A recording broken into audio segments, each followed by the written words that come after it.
Hello students, good morning to all of you. Students, आज के इस वीडियो में हम केमिकल रिएक्शन एंड इक्वेशंस की स्टडी करेंगे। स्टूडेंट्स, इसके पहले वाले वीडियो में हमने केमिकल इक्वेशन क्या होती है यहाँ तक स्टडी की थी। तो स्टूडेंट्स, आज के इस वीडियो में हम शुरू करते हैं कि हम किसी भी एक केमिकल इक्वेशन के लिए किस प्रकार से लिखते हैं, अर्थात केमिकल इक्वेशन को लिखने की मेथड या विधि क्या है। तो स्टूडेंट्स, हम शुरू करते हैं किसी भी रासायनिक समीकरण अर्थात केमिकल इक्वेशन। जब रासायनिक समीकरण बोला जाता है तब केमिकल इक्वेशन होती है, और जब रासायनिक अभिक्रिया बोली जाती है तब केमिकल रिएक्शन होती है। इन दोनों में डिफरेंस होता है जो कि आपको आगे और भी क्लियर होता जाएगा। रासायनिक समीकरण लिखने की विधि। रासायनिक समीकरण को लिखने का सही मेथड क्या होता है, या method to right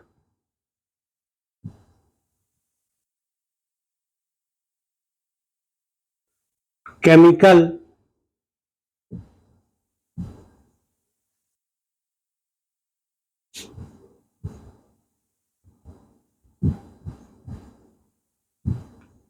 equation.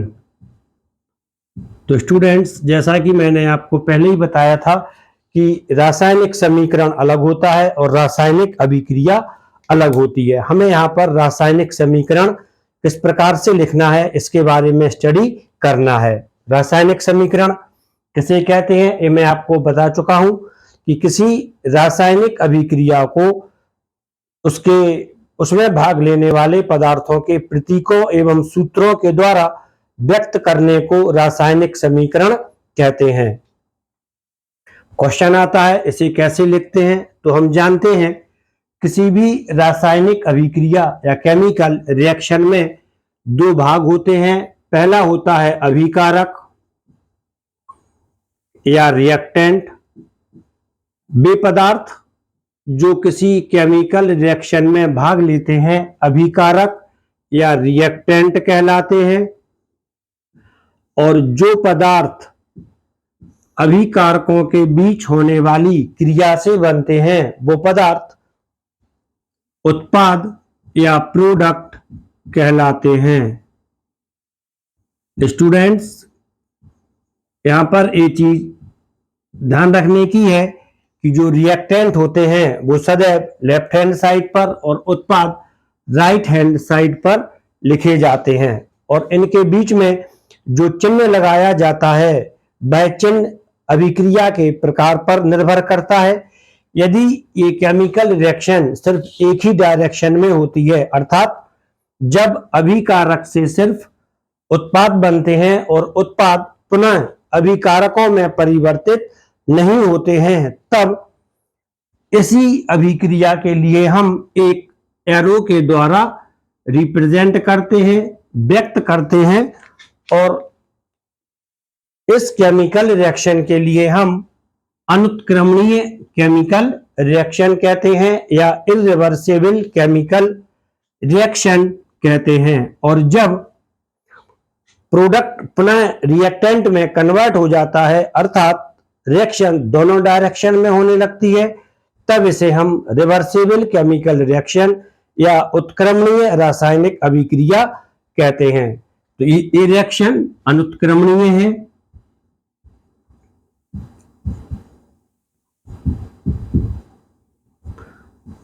अनुत्क्रमणीय irreversible,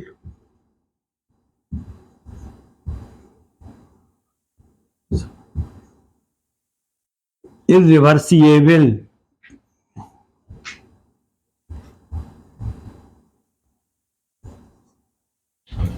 और जो रिएक्शन दोनों डायरेक्शन में होती है, अर्थात रिएक्टेंट से प्रोडक्ट और प्रोडक्ट से रिएक्टेंट बनते हैं, उसे हम रिवर्सिबल केमिकल रिएक्शन या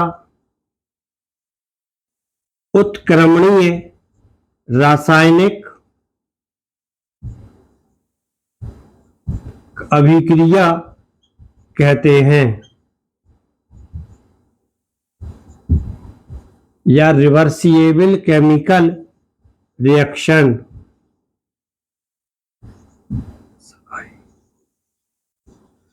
रिवर्सिबल केमिकल रिएक्शन कहते हैं। For example, simple example, C+O2 gives you CO2 अनुत्क्रमणीय या रिवर्सिबल केमिकल रिएक्शन है, जबकि H2+I2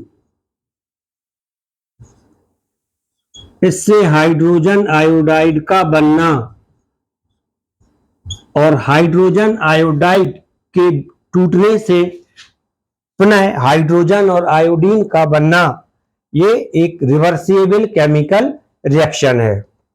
यहां पर ये कॉन्सेप्ट आपका क्लियर हो गया है कि रिएक्टेंट आपको लेफ्ट हैंड साइड पर लिखना है और जो प्रोडक्ट होते हैं वो आपको राइट हैंड साइड पर लिखना है। इनके बीच में जो चिन्ह लगाना है वो चिन्ह रासायनिक अभिक्रिया की प्रकृति के ऊपर या नेचर पर डिपेंड करता है। अब इसमें क्वेश्चन आता है कि रासायनिक अभिक्रिया को लिखने के लिए हमें और कौन सी चीजों की जानकारी होना चाहिए। तो इसमें सबसे इंपॉर्टेंट जो टॉपिक होते हैं वह होते हैं, हमें रिएक्टेंट और प्रोडक्ट के मॉलिक्यूलर या आणविक कंडीशन में जो फॉर्मूला होता है वह ज्ञात होना चाहिए। हमें रिएक्टेंट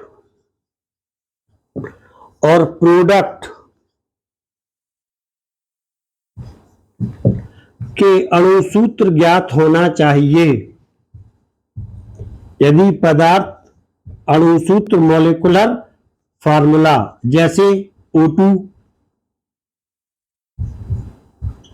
N2Cl2, यदि ये रिएक्टेंट में पार्टिसिपेट करते हैं या प्रोडक्ट में बनते हैं। लेकिन इसमें एक चीज काफी इंपॉर्टेंट है कि यदि रिएक्टेंट या प्रोडक्ट मोनोएटॉमिक होता है, मोनोएटॉमिक एक परमाणविक हो, क्वेश्चन आता है कि एक परमाणविक मॉलिक्यूल्स क्या होते हैं। एटॉमिसिटी के आधार पर मॉलिक्यूल्स को मोनोएटॉमिक, डाईएटॉमिक, ट्राईएटॉमिक में डिवाइड किया गया है। हो सकता है ये टॉपिक आपको यहां से कुछ टफ लगे या कुछ बोरिंग लगे, तो आपको थोड़ा कंसंट्रेट करना पड़ेगा। यहाँ पे एक परमाणविक मॉलिक्यूल या अणु, इसके अंतर्गत अक्रिय गैसें और धातुएं आती हैं। जो धातुएं होती हैं वह मेटल्स होती हैं या धातुएं हैं, वो एक परमाणविक या मोनोएटॉमिक मॉलिक्यूल्स होती हैं। और यदि किसी रिएक्शन में हमें फॉर एग्जांपल Na के लिए लेते हैं या Mg के लिए लेते हैं, यदि हमें 1Na लिखना है तो इसको हम सिर्फ Na के रूप में लिख देते हैं। और यदि किसी केमिकल रिएक्शन में Na के 2 एटम्स पार्टिसिपेट करते हैं, तब हमें Na का जो सिंगल एटम लिखा था और यदि इसके हमें 2 एटम लिखना है तब इसे हम 2Na के द्वारा लिखेंगे। और यदि इसको हम Na2 के रूप में लिख देते हैं तब ये लिखना हमारा गलत हो जाता है, रॉन्ग हो जाता है। क्यों हो जाता है? क्योंकि ये वाला सूत्र Na2 Na की एटॉमिसिटी या परमाणुकता को बदल देता है और इस सूत्र के अनुसार Na की एटॉमिसिटी 2 हो जाती है, जबकि इस सूत्र के अनुसार Na की एटॉमिसिटी 1 होती है। कई बच्चे यहाँ पे गलती करते हैं, ट्वाइस Na लिखना होता है, वो Na2 लिख देते हैं। तो आपको ये कॉन्सेप्ट ध्यान रखना है। अब इसके बाद क्वेश्चन आता है, क्या हम केमिकल रिएक्शन के द्वारा या केमिकल इक्वेशन के द्वारा और भी इंफॉर्मेशन दे सकते हैं? तो इसका आंसर है हाँ, हम इसमें हम और भी बहुत सारी इंफॉर्मेशन दे सकते हैं, इसमें लिख सकते हैं। तो स्टूडेंट्स, अब हम एक केमिकल इक्वेशन से और कौन कौन सी इंफॉर्मेशन दे सकते हैं इसकी स्टडी करेंगे। अर्थात किसी रासायनिक समीकरण से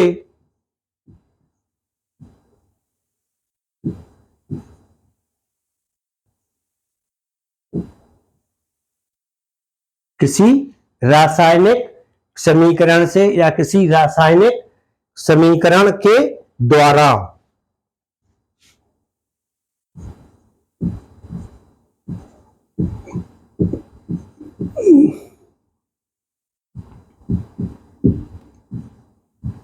और अधिक सूचनाएं या इंफॉर्मेशन देना। स्टूडेंट्स, ये आपको पेशेंस रखते हुए यहाँ पर स्टडी करना है।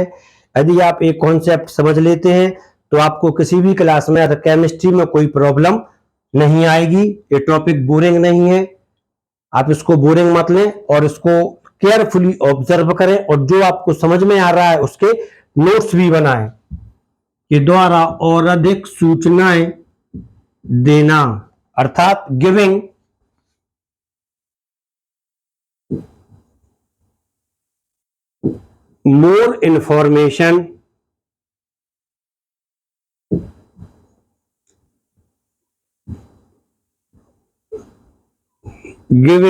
more information by chemical equation। Question आता है कि हम किसी केमिकल इक्वेशन के द्वारा और कौन कौन सी सूचनाएं दे सकते हैं। तो इसका आंसर है कि कोई भी केमिकल इक्वेशन के द्वारा हम निम्न सूचनाएं या इंफॉर्मेशन दे सकते हैं। पहली सूचना है कि अभिक्रिया या रिएक्शन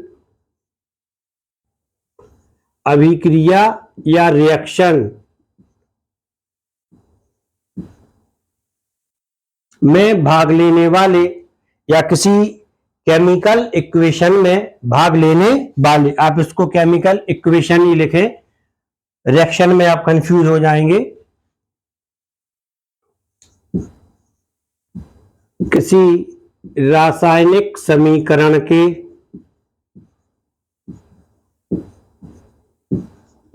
अभिकारक रिएक्टेंट व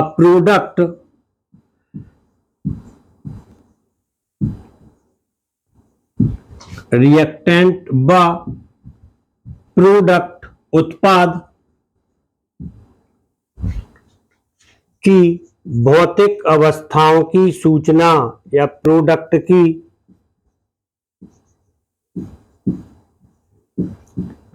भौतिक अवस्थाओं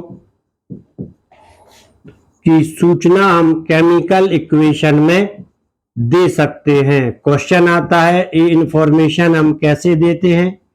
तो हम जानते हैं कि किसी भी केमिकल इक्वेशन में जो रिएक्टेंट या प्रोडक्ट होता है, सामान्यतः सॉलिड, लिक्विड, गैस, इन तीनों अवस्थाओं के साथ साथ एक अवस्था में और होता है जिसे कि हम उसकी जलीय विलयन की अवस्था कहते हैं। तो ये चारों अवस्थाएं हम निम्न प्रकार से लिखते हैं। यदि सॉलिड होता है या ठोस होता है तब ब्रैकेट में एस लिखते हैं। यदि द्रव होता है, लिक्विड होता है, तब ब्रैकेट में एल लिखते हैं। और गैस होता है तब ब्रैकेट में जी लिखते हैं। और यदि इसका जलीय विलयन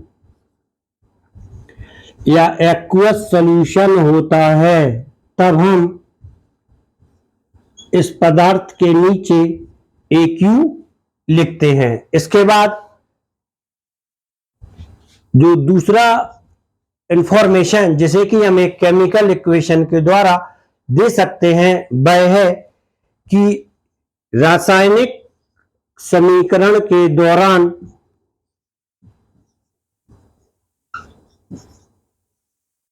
रासायनिक समीकरण जो कि रासायनिक अभिक्रिया को व्यक्त करता है। रासायनिक समीकरण में या रासायनिक अभिक्रिया में ऊष्मा का उत्सर्जन होगा, ऊष्मा प्राप्त होगी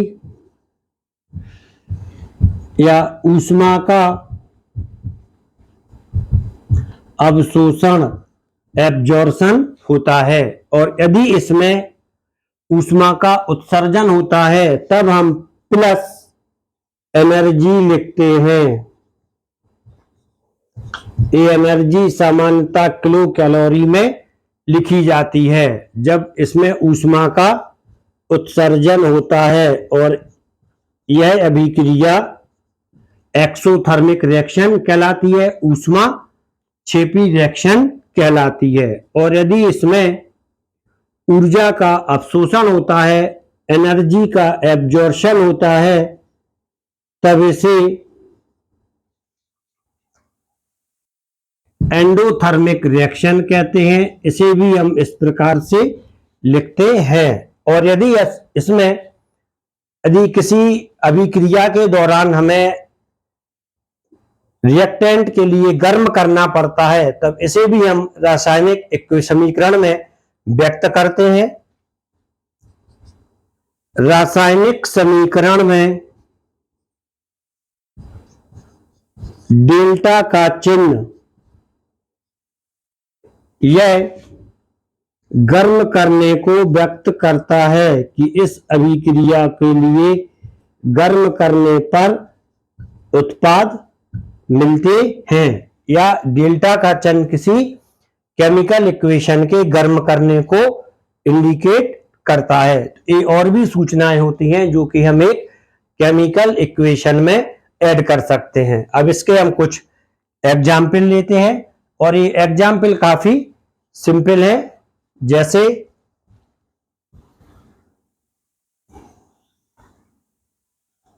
इसको रफ कर देते हैं।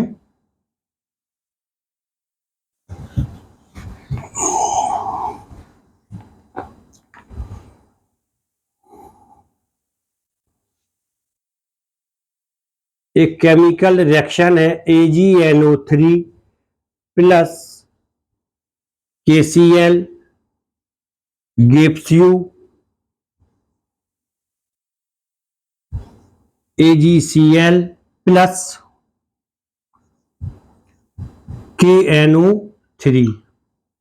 तो सबसे पहले आप इसमें देखें, अभी और भी इंफॉर्मेशन है, उसको भी अभी यहाँ पे हम अभी डिस्कस करेंगे। अभी हमने सिर्फ इसके 3 टॉपिक लिए हैं।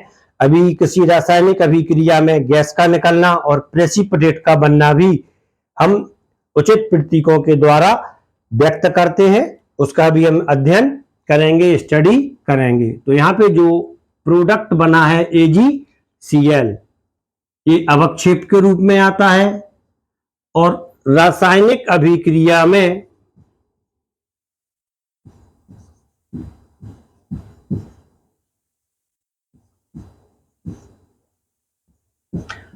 बनने वाला अवक्षेप या किसी केमिकल इक्वेशन में जो अवक्षेप होता है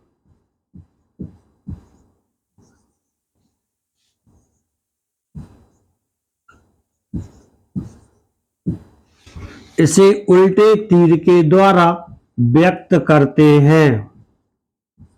तो AgCl इसका अवक्षेप आया है, प्रेसिपिटेट आया है। यहां पर AgNO3 अपने एक्वस फॉर्म में है, KCl यह भी एक्वस या जलीय विलयन है और KNO3 का भी जलीय विलयन होता है। जलीय विलयन जब किसी पदार्थ का हम जल में विलयन बनाते हैं वह जलीय विलयन कहलाता है। जब कोई पदार्थ अपनी सामान्य सी द्रव अवस्था में पाया जाता है उसे हम लिक्विड बोलते हैं।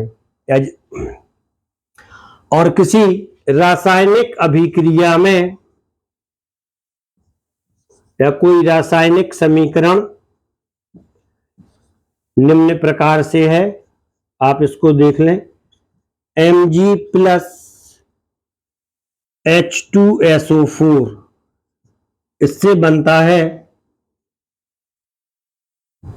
MgSO4 plus H2। और किसी रासायनिक अभिक्रिया में जो गैस निकलती है उसे हम एक ऊपर की ओर जो तीर होता है इसके द्वारा व्यक्त करते हैं। किसी रासायनिक समीकरण में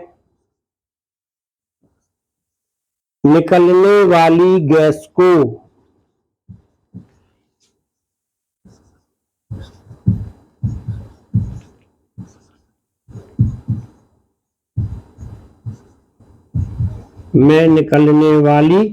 गैस को इस तीर के द्वारा व्यक्त करते हैं।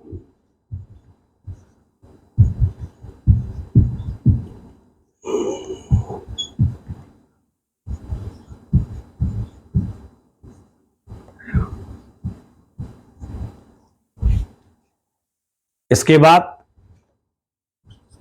जैसे एक रिएक्शन है C+O2, C+O2 बिल्कुल सिंपल रिएक्शन है, gives you CO2 plus 94 kilo calorie, अर्थात यह एक एक्सोथर्मिक रिएक्शन है जिसमें कि हमें ऊर्जा प्राप्त हो रही है। यदि आपसे कोई क्वेश्चन पूछता है कि इस समीकरण से आपको क्या जानकारी होती है, तब आपको ये सारे टॉपिक लिखना है। इसमें ये रिएक्टेंट है जो कि बाईं ओर है, ये प्रोडक्ट है जो कि दाईं ओर है, यह अभिक्रिया अनुत्क्रमणीय है अथवा अनुत्क्रमणीय अथवा उत्क्रमणीय है। चिन्ह देख के आप इसको बताएंगे। इस अभिक्रिया में इस पदार्थ का विक्षेप बन रहा है, ये वाली गैस निकल रही है। रिएक्टेंट में से इसकी अवस्था सॉलिड है, लिक्विड है, गैस है या एक्वस है। Mg यहां पर ये सॉलिड में जाएगी, कोष्टक में लिख देंगे, ये एक्वस में जाएगा, MgSO4 ये भी एक्वस में जाएगा। C plus twice S CS2 minus 22 KCl, इसके लिए ऊर्जा की आवश्यकता होती है।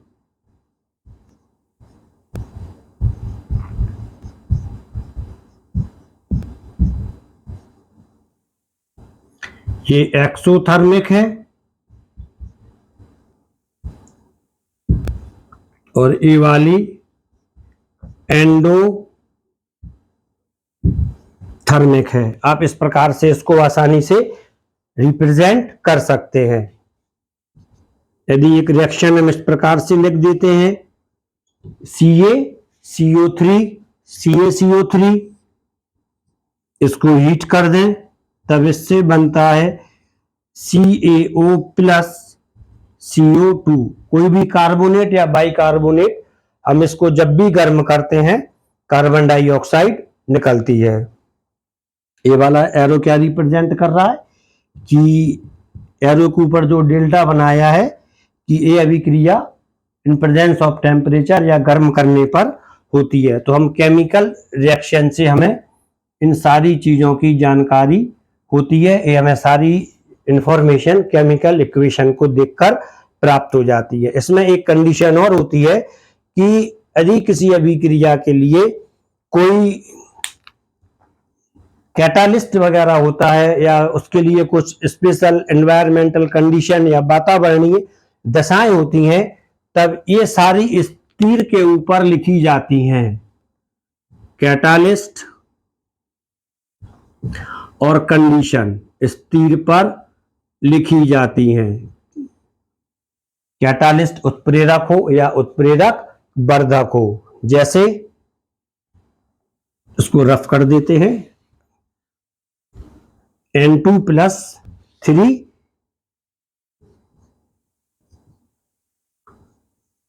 H2 ट्वाइस NH3, ये इस तरह से आपको लिख दिया गया है।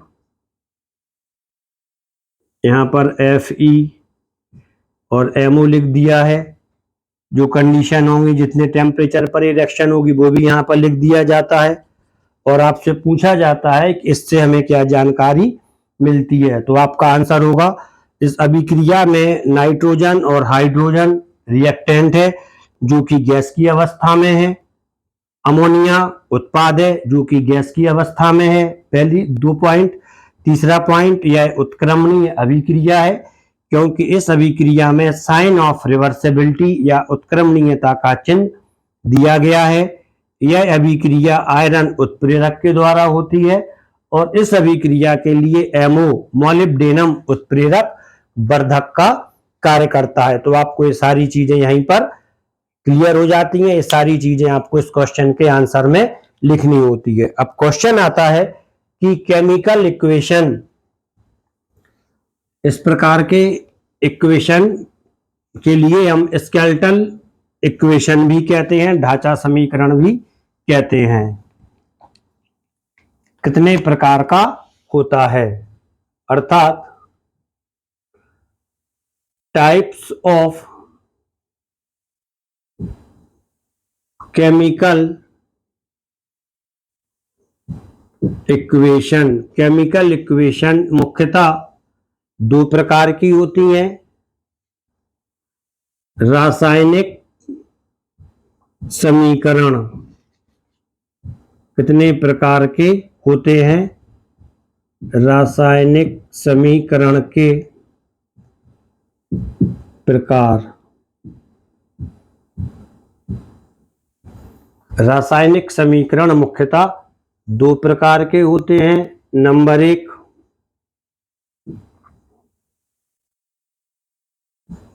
संतुलित रासायनिक समीकरण और नंबर दूसरा होता है असंतुलित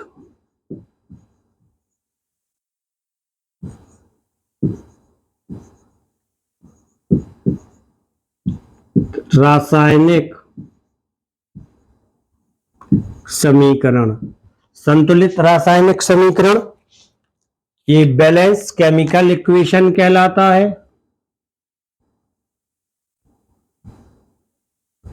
बैलेंस्ड केमिकल इक्वेशन। और जो असंतुलित होता है ये अनबैलेंस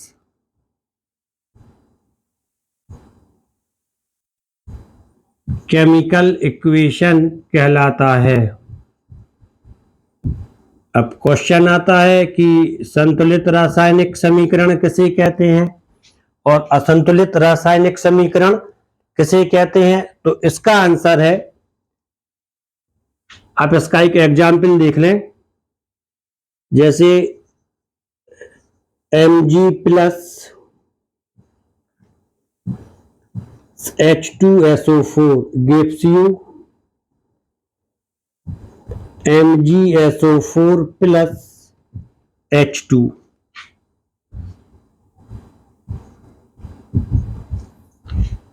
अब आप इसमें एटम देखें, किस किस का एटम है? Mg, H, हाइड्रोजन, S और O। सल्फेट के लिए भी अलग अलग कर दिया है, वैसे SO4 एक में ही आ सकता है। Mg1 ये रिएक्टेंट है और ये प्रोडक्ट है। रिएक्टेंट में 1 mg, प्रोडक्ट में भी 1 mg। इसको थोड़ा और ऊपर आइडेंटिफाई कर दे रहे हैं। ए एटम, ए रिएक्टेंट में एटम की संख्या, रिएक्टेंट में एटम की संख्या और ये प्रोडक्ट में एटम की, और ये प्रोडक्ट में एटम की संख्या। Mg इस दोनों में एक एक है। हाइड्रोजन यहां पर 2 है, यहां पर 2 है। रिएक्टेंट में 2, प्रोडक्ट में 2। S रिएक्टेंट में 1, प्रोडक्ट में 1। O रिएक्टेंट में 4 और प्रोडक्ट में भी 4। तो जो रासायनिक समीकरण या ऐसे रासायनिक समीकरण जिनमें रिएक्टेंट और प्रोडक्ट अर्थात प्रत्येक रिएक्टेंट और प्रोडक्ट की संख्या समान होती है, संतुलित रासायनिक समीकरण कहलाता है। इसमें number of reactant, number of each reactant is equals to number of each product.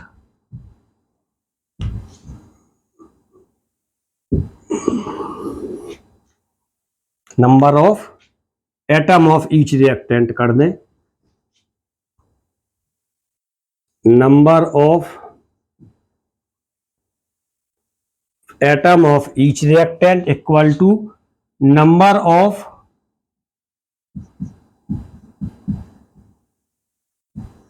atom of each product। तो ये क्या हो जाता है, संतुलित रासायनिक समीकरण अर्थात वह समीकरण जिसमें प्रत्येक अभिकारक के परमाणुओं की संख्या उत्पाद में उपस्थित परमाणुओं की संख्या के बराबर होती है, संतुलित रासायनिक समीकरण कहलाता है। और वह रासायनिक समीकरण जिसमें रिएक्टेंट और प्रोडक्ट के परमाणुओं की संख्या समान नहीं होती है, असंतुलित रासायनिक समीकरण कहलाता है। MgSO4 संतुलित है और यदि इसमें हम इसमें से H2 अलग कर दें, सिर्फ H लिख देते हैं, तब ये समीकरण कैसा हो जाता है, असंतुलित, क्योंकि H की संख्या जो यहाँ पर 2 थी अब वो कितनी हो जाती है, 1। ये सिर्फ मैंने आपको समझाने के लिए बताया है, यहाँ पे सिर्फ H2 ही लिखा जाता है। तो इस तरह की जो संतुलित रासायनिक समीकरण और असंतुलित रासायनिक समीकरण होते हैं उसकी भी हमने स्टडी कर ली है। यहाँ पर आपको ध्यान देना चाहिए कि जो भी संतुलित रासायनिक समीकरण है इसकी भी कुछ विशेषताएं होती हैं। क्या विशेषताएं होती हैं और ये कौन से नियम के लिए फॉलो करता है, इसकी स्टडी हम अपने अगले वीडियो में करेंगे। और यदि कोई केमिकल रिएक्शन या रिएक्शन नहीं इक्वेशन, और यदि कोई केमिकल इक्वेशन असंतुलित है तब क्या हम इसे संतुलित कर सकते हैं, यदि संतुलित कर सकते हैं तब हम कौन कौन सी विधियों के द्वारा इसे संतुलित करते हैं, इसकी स्टडी हम अपने अगले वीडियो में करेंगे।